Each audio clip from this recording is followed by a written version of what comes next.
I ain't got no key, so like normally we'll close the door and open it up and it'll illuminate. It doesn't want to do anything for me.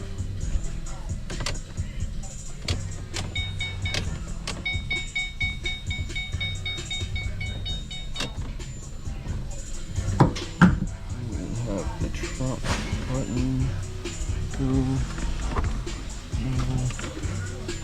Oh well. I don't see a key, you guys.